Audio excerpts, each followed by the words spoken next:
Alhamdulillahi Rabbil Alamin. Nahmaduhu wa nasta'inuhu wa nastaghfiruh wa na'udzu billahi min shururi anfusina wa sayyiati a'malina. Man yahdihillahu fala mudhillalah wa man yudlilhu fala hadiyalah. Wassalatu wassalamu ala Rasulillah Muhammad ibn Abdullah wa ala ali baitihi wa ashabihi wa man ihtada bihadihi ila yaumil qiyamah, amma ba'd. Para jamaah kaum muslimin, kaum muslimat yang dimuliakan oleh Allah Subhanahu wa taala, assalamualaikum warahmatullahi wabarakatuh. Alhamdulillahi Rabbil Alamin. Di malam hari ini kita berada di malam ke-9 bulan Dzulhijjah, dan ini adalah malam yang sangat istimewa di hadapan Allah Subhanahu wa taala. Yang pertama, amalan kita di bulan ini dilipat gandakan oleh Allah Subhanahu wa taala. Maka kajian kita yang kita adakan pada malam hari ini bernilai pahala berlipat ganda di hadapan Allah Subhanahu wa taala. Dan ini merupakan kenikmatan yang Allah berikan kepada kita yang hadir di sini. Terlebih kita ingat sabda Rasulullah sallallahu alaihi wasallam, "Man goda ilal masjid," barang siapa orang yang berangkat ke masjid, la yuridu illa an yata'allama khaira, dia tidak ada niat kecuali ingin belajar kebaikan, belajar agama Islam, au ya'malahu au yu'allimahu, atau mengajarkannya atau mengamalkannya, kana lahu ka ajri hajin tamma hajjatuhu, maka di hadapan Allah Subhanahu wa taala duduknya kita dalam kesempatan kali ini seperti pahala ibadah haji yang sempurna ibadahnya. Dan jelas ini merupakan kabar gembira khususnya bagi kita yang saat ini tidak ataupun belum diberikan kesanggupan untuk menunaikan ibadah haji, tapi kita masih bisa meraih pahala ibadah haji. Dan kita tahu hari ini adalah hari ke-9 sebagaimana yang disabdakan oleh Rasulullah sallallahu alaihi wasallam, siyamu yaumi arafah ahtasibu 'ala Allah an yukaffira sanatil lati qablah wallati ba'dah. Saum Arafah, saum yang kita kerjakan besok hari ini, aku harapkan, kata Rasulullah SAW, aku berharap kepada Allah Subhanahu wa taala, semoga dengan saum ini dosa diampuni setahun yang lampau dan setahun yang akan datang. Ya. Jadi pahala ibadah saum Arafah besok adalah seperti itu. Terlebih dalam hadis yang lain Rasulullah SAW menyebutkan kebanyakan manusia, hamba Allah Subhanahu wa taala, dibebaskan dari api neraka itu terjadi besok atau terjadi hari ini, hari Arafah. Maka para jamaah yang dimuliakan oleh Allah Subhanahu wa taala, di tanggal 9 besok ini para jamaah haji berangkat dari Mina menuju Arafah, mengerjakan sholat zuhur dan asar di Arafah dengan bentuk jamak, tidak dikosor, yang fungsinya kata para ulama untuk apa? Ketika umat Islam yang ada di Kendari yang tidak melaksanakan ibadah haji dimanapun dia berada sedang melaksanakan saum Arafah, ya, umat Islam yang berhaji mereka berada di Arafah, mereka wukuf dan disyariatkan tidak melaksanakan sholat duhur terpisah dengan sholat asar. Kenapa digabungkan antara sholat duhur dengan asar di Arafah? Para ulama mengatakan hikmahnya agar para jamaah haji itu memanfaatkan waktu asar itu sampai maghrib untuk berdoa. Karena di hari itu umat Islam yang sedang melaksanakan ibadah haji, sebagian ulama mengatakan pembebasan dari api neraka itu untuk hamba Allah yang sangat banyak terjadi di tanggal 9 Arafah itu, ya besok itu adalah khususnya bagi jamaah haji. Tetapi sebagian yang lainnya mengatakan tidak hanya orang yang berhaji. Boleh jadi orang yang di luar jamaah haji yang seperti kita ini, yang sedang melaksanakan saum Arafah, termasuk kategori orang yang dibebaskan dari api neraka, dan itu yang kita harapkan. Wallahu ta'ala a'lam. Maka sangat disayangkan kalau besok hari kita masih makan coto Makassar jam 9 hari. Ya. Kecuali kalau lupa, ya. Kecuali kalau lupa. Maka ini saya ingatkan untuk amalan sunnah. Kita tahu saum Arafah itu sunnah, tapi kan sunnahnya bentuknya apa, Pak? Setahun sekali. Sama seperti berkurban. Hukumnya menurut jumhur ulama apa? Sunnah muakkadah. Tapi mesti kita ingat, itu hukum sunnah muakkadah terjadinya kapan? Setahun sekali. Ya, maka jelas ini motivasi untuk kita semuanya menghidupkan sunnah yang bentuknya tahunan dalam rangka meraih cintanya Allah, sebagaimana kata Rasulullah SAW, ahabul a'mal ilallahi adwamuha wa in qalla.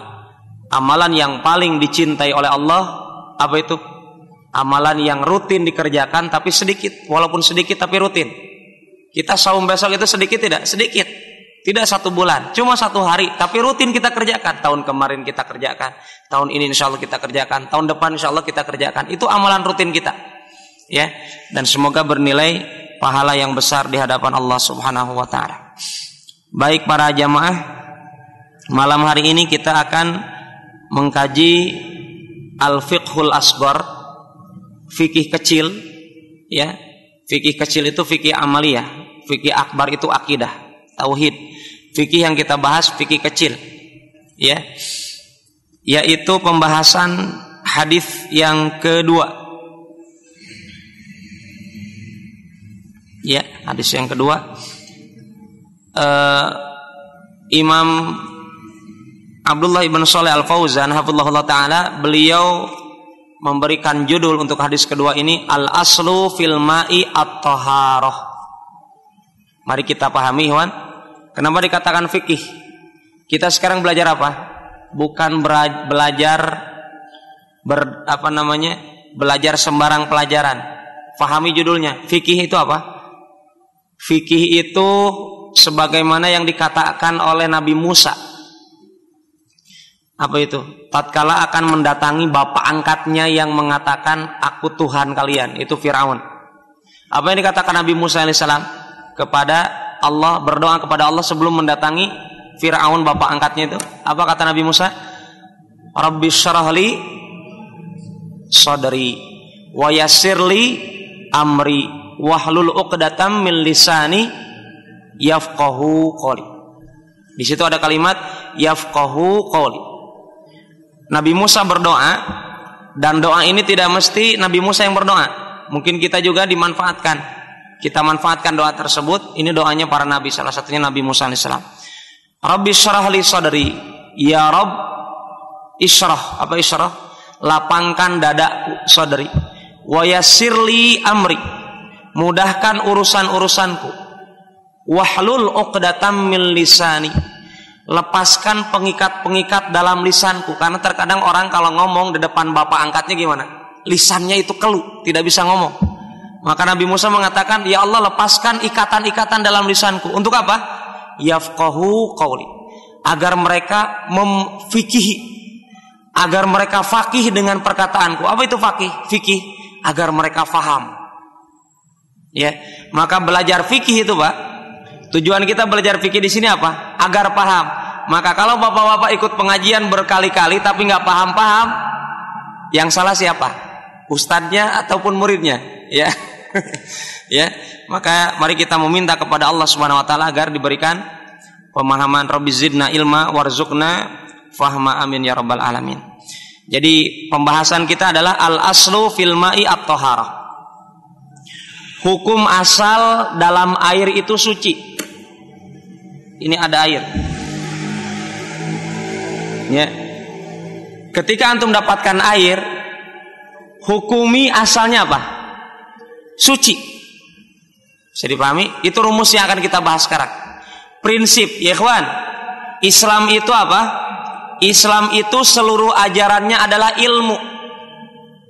Tolong dipahami. Islam itu seluruh ajarannya ilmu. Al-Quran dan hadits seluruhnya ilmu.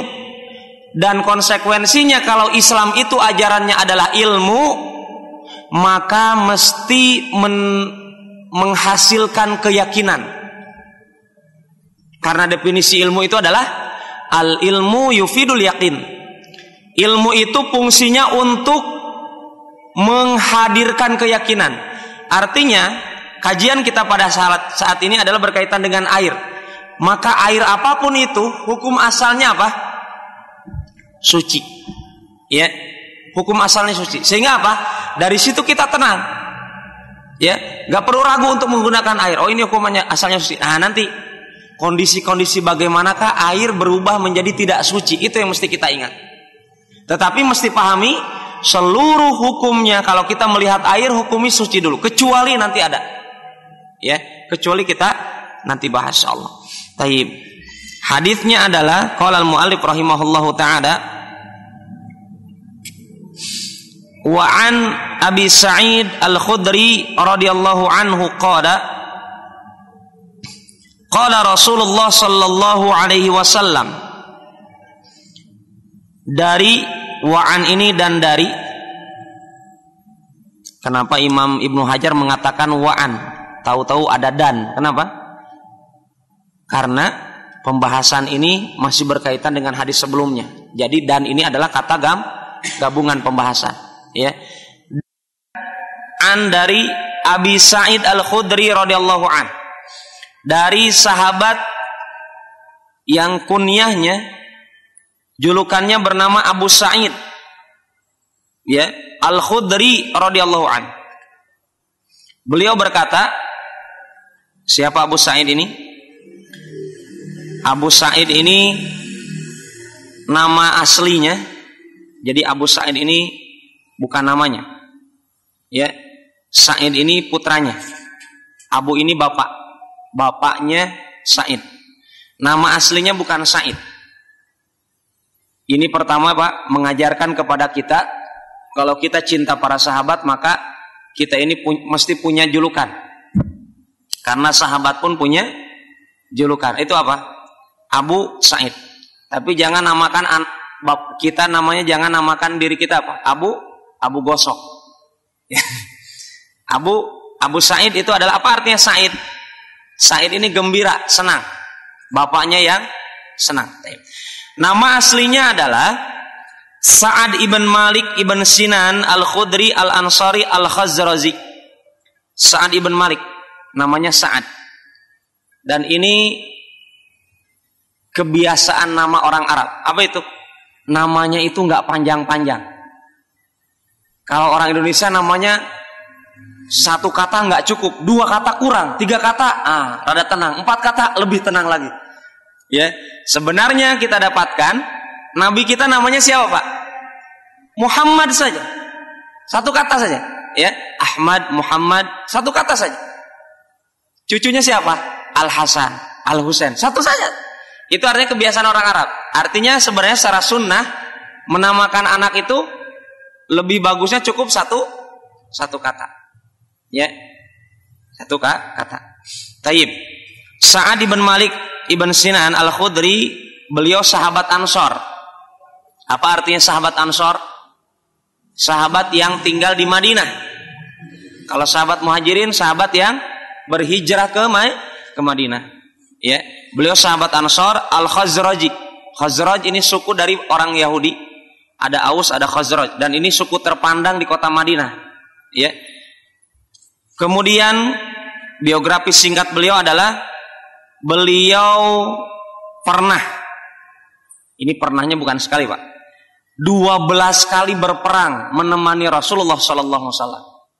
Ya, 12 kali ikut peperangan bersama Rasulullah SAW, dan peperangan pertama yang beliau ikuti adalah perang Khandaq tahun 5 Hijriah. Perang Khandaq ini terjadi di mana? Di Madinah. Ya. Perang Khandaq, apa dikatakan Khandaq? Siapa yang tahu Khandaq? Parit. Ya. Kenapa dikatakan parit? Karena umat Islam tatkala itu membuat parit sedalam manusia. yang mempersulit pasukan orang kafir Quraisy untuk masuk ke kota Madinah, karena kota Madinah di daerah depannya, bagian depan itu apa? Dibuatkan parit. Idenya siapa? Salman Al-Farisi. Siapa Salman Al-Farisi? Sahabat Rasulullah SAW dari negeri Persia, musuhnya orang Syiah. Ya, tetapi bagi orang Syiah katanya Salman Al-Farisi ini Muslim. Mereka membela Salman Al-Farisi sebagai orang Islam. Kenapa tidak dikatakan murtad? Gara-gara Salman Al-Farisi dari Persia. Ya, gara-gara dari Persia. Taib. Beliau sahabat Rasulullah SAW yang menyarankan membentuk parit, dan metode perang dengan parit ini baru pertama kali diidekan oleh Salman Al-Farisi. Artinya kebiasaan orang Arab kalau berperang boro-boro kepikiran untuk buat parit. Gak pernah keidean. Ini strategi perang yang dicontohkan pertama kali oleh Salman Al-Farisi.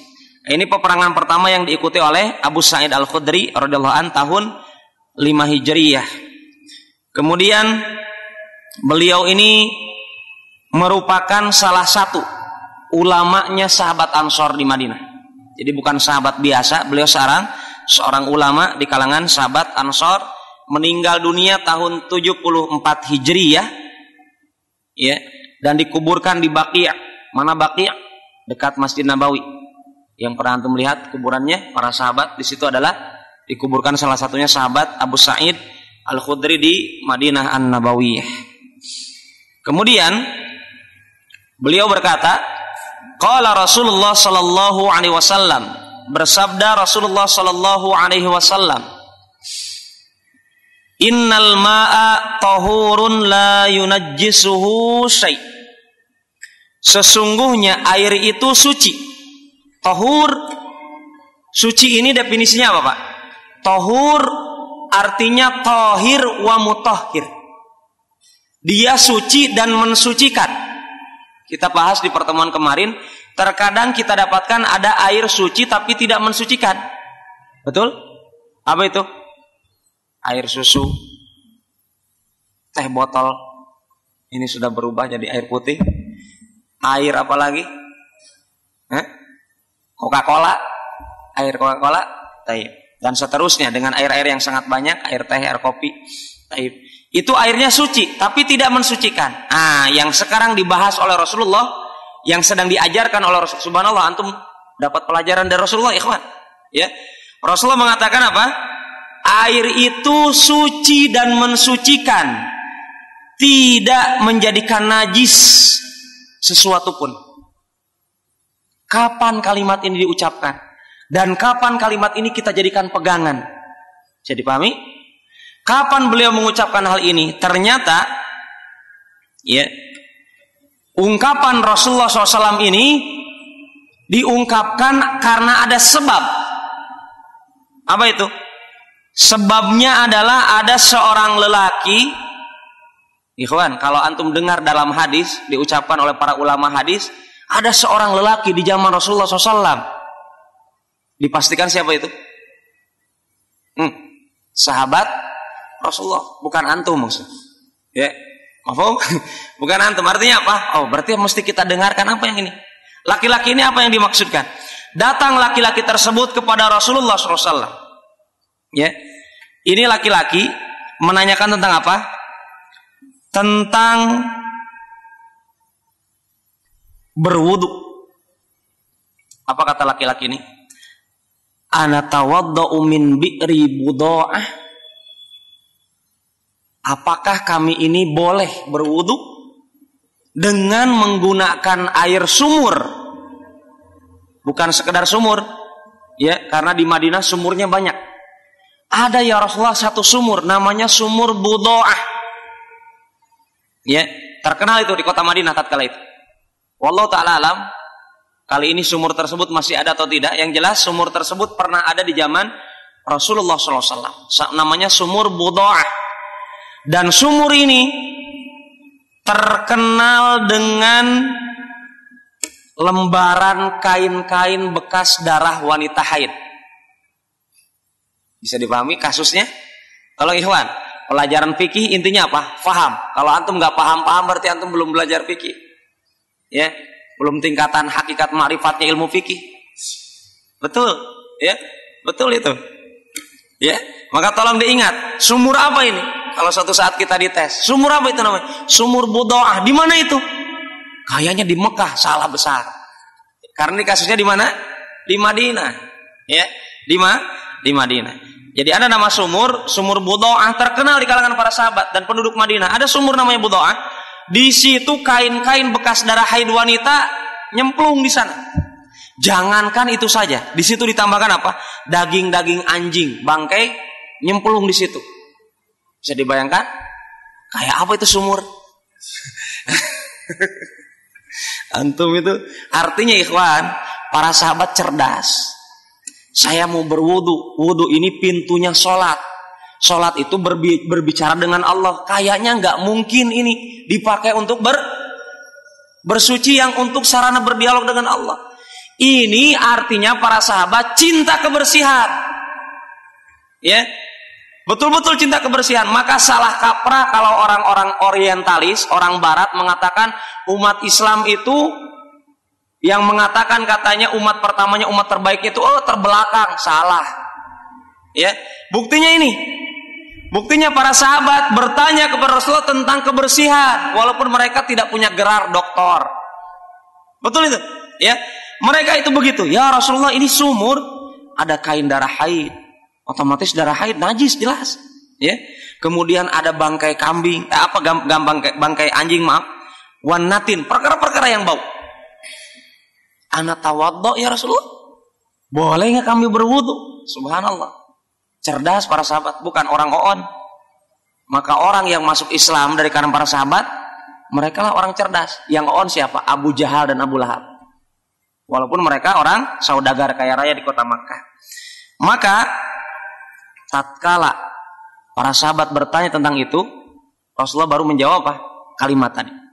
Sesungguhnya air itu hukum asalnya adalah suci dan mensucikan, tidak menjadi najis sesuatu pun karena mempengaruhi air tersebut.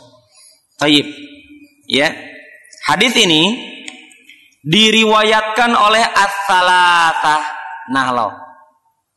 Siapa as-salatah? Taib. Imam Ibnu Majah, Imam At-Tirmidzi, An-Nasai. Salah satu. Dua benar. Berarti antum dapat 2/3. Sahih At-Tirmidzi, Nasai dan Abu Dawud. Imam Ibnu Majah tidak masuk rawahu salatah. Ya. Jadi yang meriwayatkan 3 orang. Salatah itu 3 apa? Salatah adalah 3 orang. Siapa ini 3? Ashabus Sunan selain Ibnu Majah. Ya. Sunan At-Tirmidzi atau At-Tirmidzi, An-Nasai dan Abu Dawud. Baik. Jadi hadis ini bisa Anda dapatkan dalam kitab-kitab mereka tadi. Ya, kitab Sunan At-Tirmidzi, kitab Abu Dawud dan kitab apa? An-Nasai. Wa sahhahu Ahmad. Dan hadis ini disahihkan oleh Imam Ahmad. Ya, disahihkan oleh Imam Ahmad. Siapa yang mengatakan wa sahhahu Ahmad? Imam Ahmad mengatakan sahih. Ternyata yang mengatakan sahih Imam Ahmad itu adalah siapa? Imam Al-Muzzi. Ya. Intinya ikhwan, hadis ini hadisun sahih. Berarti apa? Bisa dijadikan hujjah. Ya. Bisa dijadikan hujjah walaupun nanti kalau antum belajar ilmu hadis, dalam hadis ini sebagian ulama mengatakan ada perawi yang tidak dikenal. Ya, ada perawi yang tidak dikenal. Dan ikhwan, pelajaran hadis ini sangat penting. Dari mana? Mengenal siapa periwayat hadis ini yang sampai kepada Rasulullah SAW. Ya, karena periwayat hadis ini siapa? Para ulama tabi'in dan tabi'ut tabi'in dan ulama tabi'ut tabi'in. Ya, artinya orang-orangnya tidak berjumpa dengan Rasulullah, maka apa? Mesti dicek oleh para ulama. Nyambung tidak orangnya, bertemu tidak dengan ulama-ulama sebelumnya. Maka hadis ini walaupun sebagian ulama mengatakan ada orang yang tidak dikenal, tetapi kalau digabungkan dengan hadis-hadis yang lain, jadinya derajatnya adalah saling menguatkan. Hadisnya adalah disahihkan oleh para ulama. Demikian juga dikuatkan oleh Imam Ahmad tadi. Hadis ini adalah sahih. Tayyib. Fa ikhwani fillah, pertanyaan di sini ada tambahan penjelasan, afwan. Sumur tadi mesti kita pahami, sumur tadi dijawab oleh Rasulullah SAW dengan jawaban yang jelas. Innal ma la yunajjisuhu, innal ma'a tahurun la yunajjisuhu syai'. Air itu, itunya di sini kemana? Sumur itu airnya suci. La yunajjisuhu syai', tidak menjadikan najis sesuatu pun. Kok bisa? Artinya kalau pakai logika ya, bukankah tadi ada kain-kain bertebaran, ada bangkai mengambang, ada bau-bau yang tidak jelas. Tetapi jawaban Rasulullah apa? Air itu suci dan mensucikan. Artinya apa? Kalimat ini jawaban untuk para sahabat yang jawaban ini sangat umum. Padahal pertanyaannya khusus. Apa itu? Rasulullah, ya Rasulullah, boleh nggak kami berwudu dengan air itu? Jawabannya apa? Air itu suci dan mensucikan. Bisa untuk berwudu, bisa untuk cuci piring, bisa untuk mandiin anak, bisa untuk mandiin seterusnya, jenazah, dan seterusnya, ya. Dan ini diantara kecerdasan Rasulullah SAW memahami pertanyaan penanya. Yang ditanyakan cuma masalah wudu, tapi jawabannya apa? Lebih daripada itu, memberikan kejawaban yang memuaskan. Taib. Di sini ikhwan, tolong dipahami, kita berhusnudzon kepada para sahabat apa? Tentang sumur ini. Ya, karena para sahabat adalah orang yang paling suci hatinya dan orang yang paling berhati-hati dalam beramal, dalam berbuat, dan orang yang paling menjaga kebersihan para sahabat. Ya. Maka tolong dipahami, sumur ini kenapa ada di mana? Di Madinah. Dan sumur itu ternyata ikhwan, mesti antum pahami, kenapa sampai kain-kain bekas wanita haid. Ikhwan maaf, mesti antum pahami, zaman dulu belum ada jual pembalut wanita. Mafhum? Jadi kain-kain itu secarik-secarik bekas haid itu langsung dibuang. Dan mesti kita pahami ya, bahwasanya sumur tersebut ya, memang sumurnya itu letaknya itu adalah sejajar dengan tanah, sehingga memungkinkan apa, barang-barang dari tanah yang ada di dasar ini, di bumi ini apa, terkena angin masuk situ.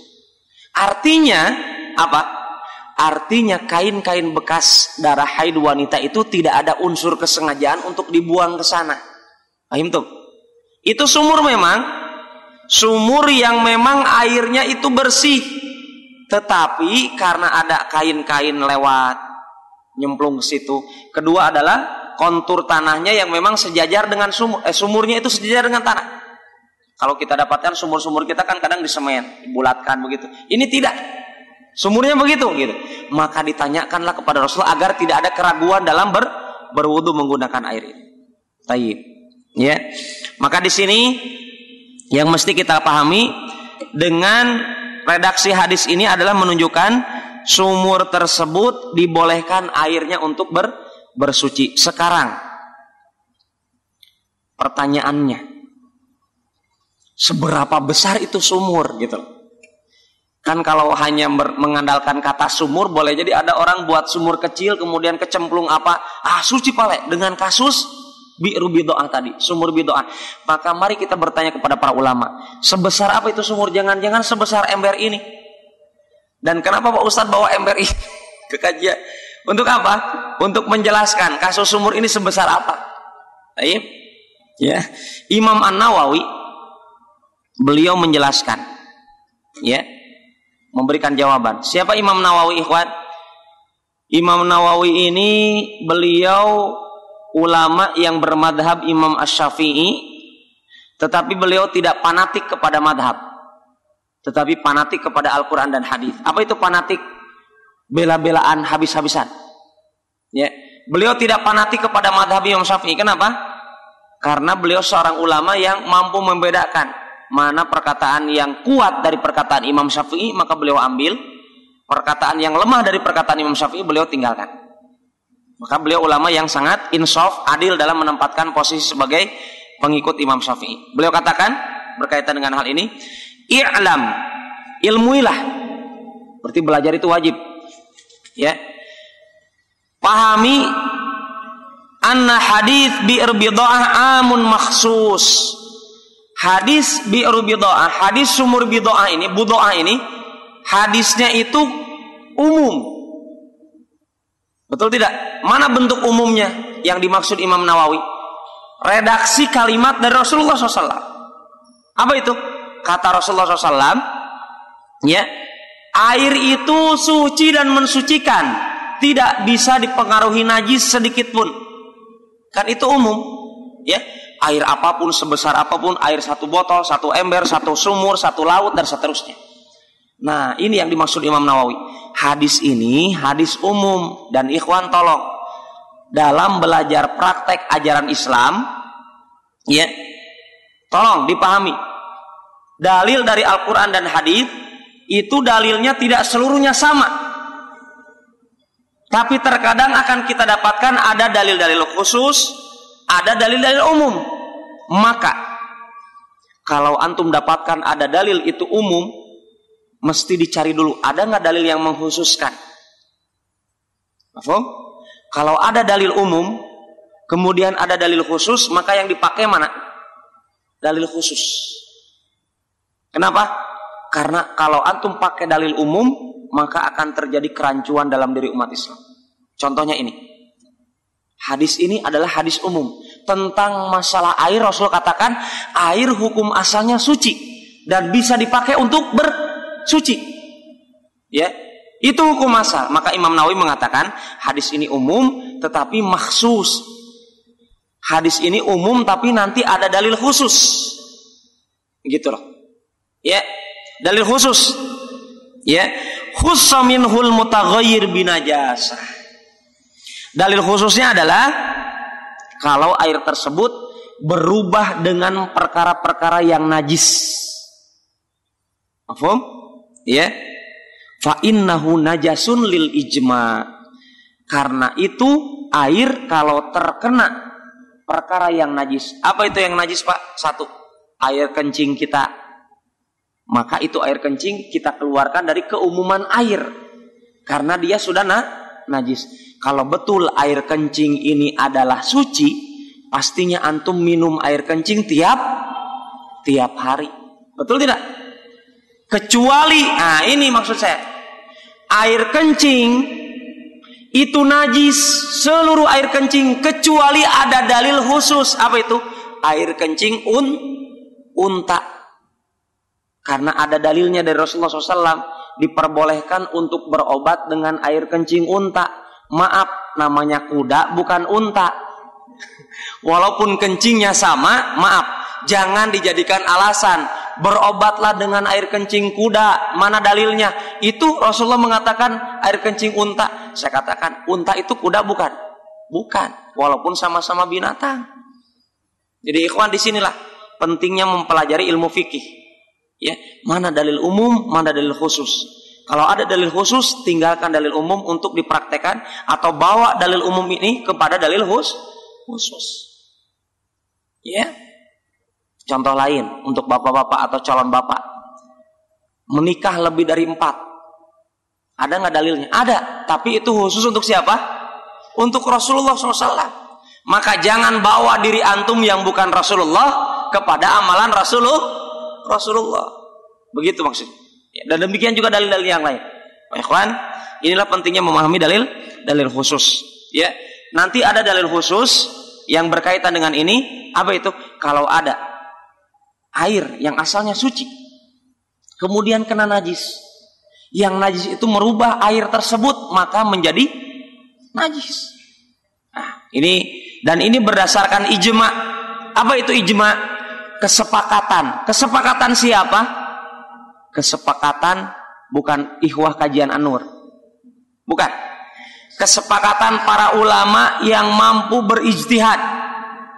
Itu yang mesti dipahami. Kata ijma adalah kesepakatan para ulama yang mampu berijtihad menyimpulkan hukum. Ya, yang nanti antum mesti mempelajari manakah ulama-ulama yang mujtahid, mana yang tidak, mana yang pura-pura mujtahid, mana pura-pura bukan mujtahid. Ya. Ikhwan, ini mesti dipahami, ya. Dan ijma itu adalah dalil. Mungkin yang ada kendaraan akan ada sapi kurban. Oh, teh. Baik. Iya. Taib. Kemudian beliau tambahkan, Imam Nawawi menambahkan apa? Dan hadis tadi yang kita bahas saat ini adalah dikhususkan juga dengan hadis apa itu? Kalau ini nanti dibahas, ya. Yang kurang dari 2 kullah. Ingat hadis 2 kullah? Nah, ini maksud saya. Kenapa Pak Ustadz bawa ember? 1 kullah, ikhwan, mesti antum pahami. 1 kullah, saya pernah tadi praktek ini, eksperimen. Jadi air kalau lebih dari 2 kullah atau minimalnya 2 kullah, maka tidak terkena najis. Ini nanti akan ada hadisnya, ya. 2 kullah itu bagaimana? 192 atau 193 liter, ya. Ana praktekan kalau pakai botol ini akan menjadi 2 kullah kapan? Ketika botol ini antum kumpulkan sekitar 386 botol. Ini botol, ya. Kalau pakai ember ini 2 kullah itu sekitar 16 ember ini. Jadi kalau ada 16 ember ini, tinggal artinya nanti antum lihat baknya mandi antum di kamar mandi antum itu seberapa menampung air untuk ember ini. Kalau menampung 16 ember ini, berarti itu sudah masuk kategori 2 kullah. Bisa dipahami?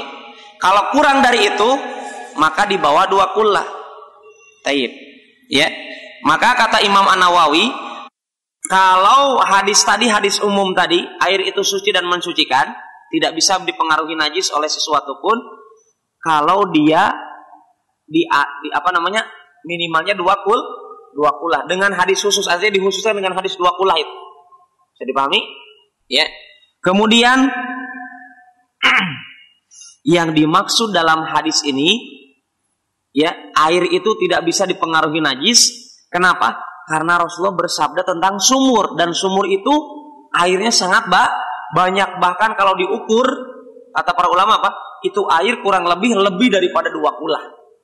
Lebih daripada 16 ember. Ya, kalau diukur. Maka pantas kalau Rasulullah SAW mengatakan air sumur Budo'ah itu apa? Suci. Kenapa? Karena lebih daripada 2 kullah. Tetapi, ya,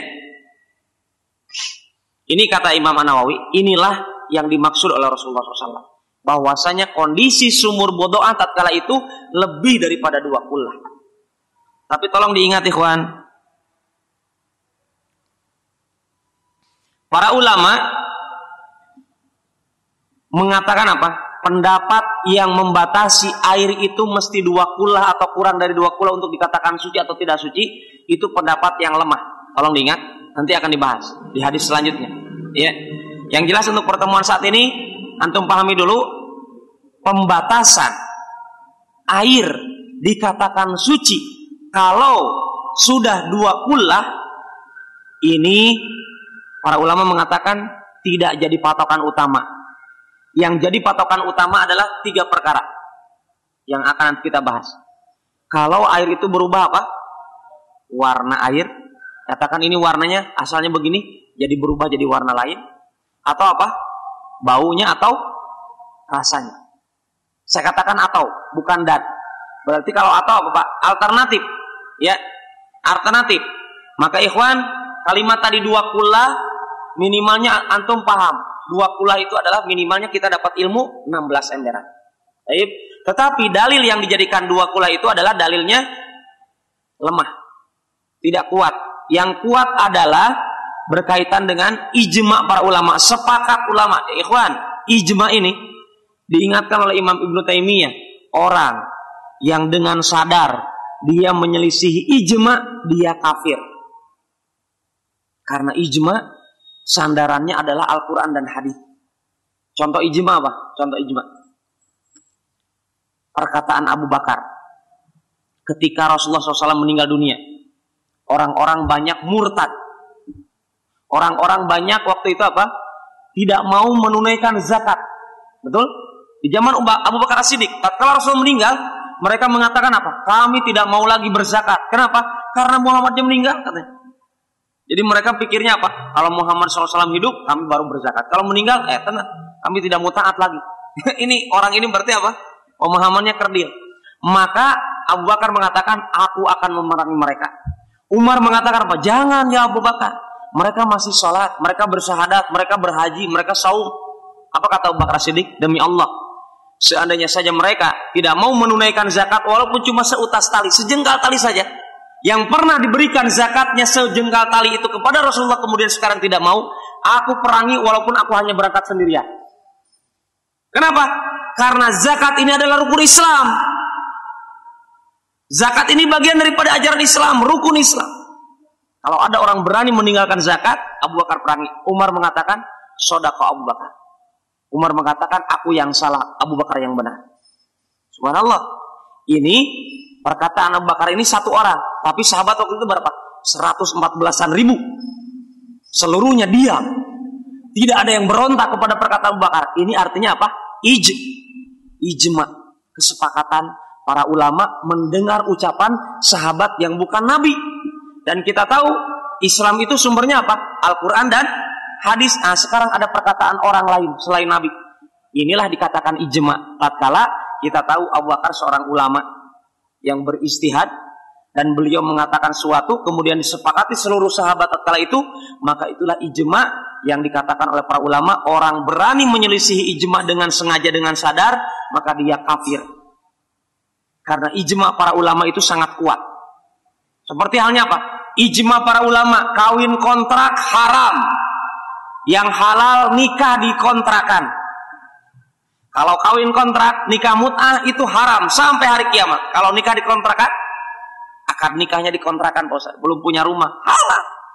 Boleh-boleh saja. Yang salah adalah kawin kontrak. Ini ijma. Baik. Ya, ikhwan.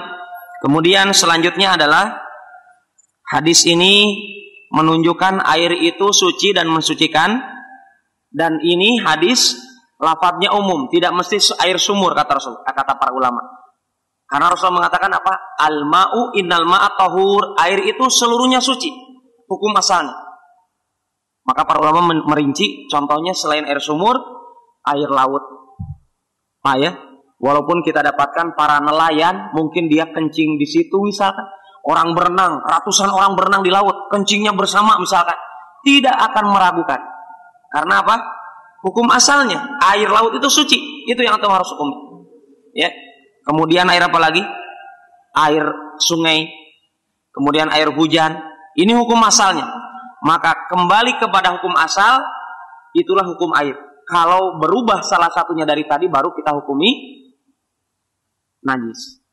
Walaupun airnya 2 kula, misalkan airnya 16 ember Pak Ustaz, tapi itu kencingnya gimana? Bisa dipahami? Itu rumusnya. Jadi tadi kita katakan, para ulama mengatakan apa? Air walaupun 2 kula, tapi kalau najisnya lebih dari itu, gimana? Atau merubah warna, merubah rasa, atau merubah apa? Baunya, maka ya sudah, air tersebut jadi najis, tinggalkan. Bisa dipahami? Ya. Atau air itu mau antum pakai berwudu, air 2 kula katanya kan suci, baik. Tapi apakah jadi mensucikan? Belum tentu. Contoh, ya, antum air 16 ember, air putih, air bak wudu. Tapi antum masukkan apa?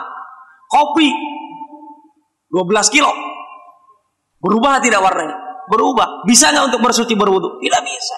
Karena namanya jadi berubah, bukan air, tapi jadi air kopi. Bisa dipahami? Itu maksudnya. Maka kalimat dalil yang dipakai oleh para ulama, dalil yang mengatakan 2 kula itu suci dan mensucikan, itu lemah. Lemahnya apa? Dikalahkan oleh ijma para ulama yang mengatakan kalau air itu berubah rasa, warna, atau baunya, maka dengan najis tadi maka akan berubah. Atau dengan yang suci, ya, tidak mesti najis. Dengan air yang suci, air kopi, air teh, air susu dan seterusnya, itu berarti airnya suci, tapi tidak bisa untuk mensucikan. Mungkin demikian para hadirin, para jamaah yang dimuliakan Allah Subhanahu wa taala, pembahasan kita pada malam hari ini. Dan saya ingatkan kembali kepada Anda yang berkurban, tolong dijaga rambut dan kukunya. Jangan dulu dipotong sampai Bukan sampai hari Idul Adha, sampai binatang Anda itu disembelih. Ya.